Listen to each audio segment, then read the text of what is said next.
Assalamu alaikum. My name is Rashid, and in this tutorial I will tell you that how you can use the formula of count, what are the benefits of this formula.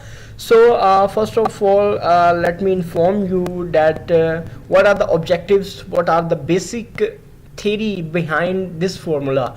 So if you are using the formula of count, it will not calculate the symbols and the text.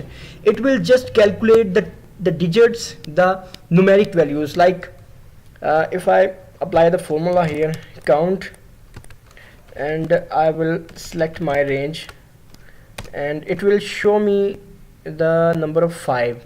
That's mean it is calculating the just numeric values like 1 2 3 4 and 5. It is not calculating the special numbers and the text. So this is the formula of count, and it's very mandatory, it's a very important formula. And one more thing, that is you just need to subscribe my channel for more videos. Okay, so this is all for this tutorial. See you in the next one. Thank you so much.